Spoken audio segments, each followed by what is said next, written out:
Bonsoir Monsieur le Ministre, je m'adresse à vous dans ce message vidéo dans le cadre de la Journée nationale contre le harcèlement scolaire.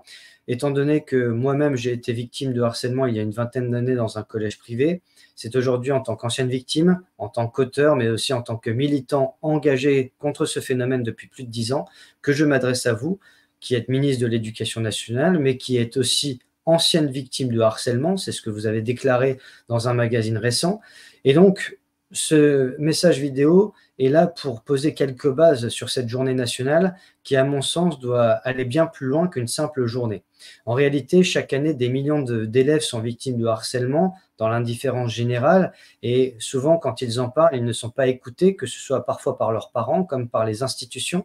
L'affaire de Nicolas montre bien que le déni a été majeur au rectorat de Versailles et que les parents qui ont eu le courage d'écrire au rectorat ont eu une lettre totalement scandaleuse qui montre bien les failles de nos institutions et le fait qu'aujourd'hui, force est de constater que les parents ont l'impression que leurs enfants ne sont plus en sécurité à l'école. Les attentats terroristes, l'assassinat d'enseignants, les actes de harcèlement quotidien, banalisés, le cyberharcèlement, la violence est épidémique dans tout le pays. L'école étant le miroir de la société, il est quasiment devenu banal de visualiser des actes d'agression en permanence à l'école et en dehors de l'école, partout dans les sphères de la société et même dans la classe politique. Et donc l'image qui est donnée par le gouvernement, mais aussi par toute la classe politique envers la jeunesse, révèle bien aussi que nous sommes dans un État qui est totalement défaillant. Et c'est pourquoi le harcèlement scolaire fait partie malheureusement de ces symptômes d'une société en déclin. Et donc, c'est aussi pour pousser un coup de colère que je vous envoie cette vidéo, puisqu'en réalité, la période Covid a bien montré tout le harcèlement subi par nos élèves, par les institutions notamment, parfois entre eux, parfois envers les enseignants et réciproquement, avec le port du masque, avec des situations totalement scandaleuses de jetons dans certaines écoles pour avoir le droit de respirer. Et donc, les nombreuses failles qui ont eu lieu durant cette période, les nombreuses fautes, ont bien révélé que nos enfants ont vécu un état souvent dépressif en rentrant de l'école, et c'est pourquoi l'instruction en famille a explosé durant cette période. Et c'est aussi le message que je voudrais vous adresser.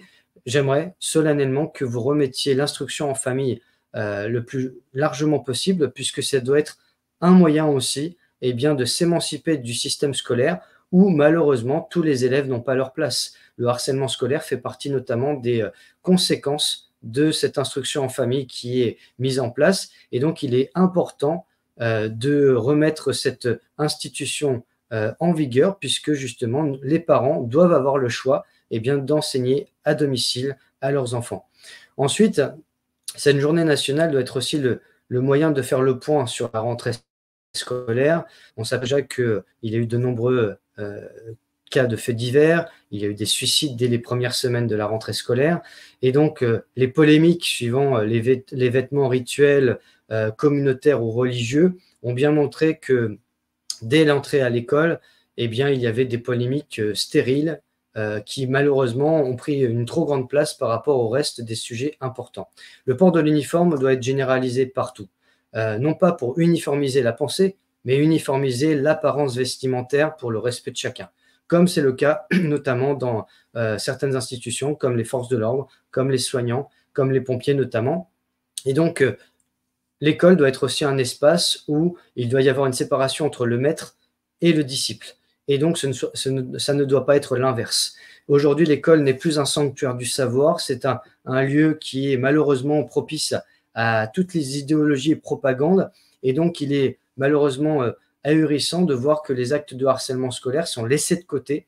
Et donc, en tant que ministre de l'Éducation nationale, vous avez aussi un devoir de responsabilité envers nos enfants qui ne sont pas là pour se faire agresser dans les écoles, pour les professeurs également qui se font agresser quand ils ne se font pas assassiner. Et donc, j'ai une pensée pour ce soir pour notamment Samuel Paty, Agnès Lassalle ou encore Dominique Bernard récemment.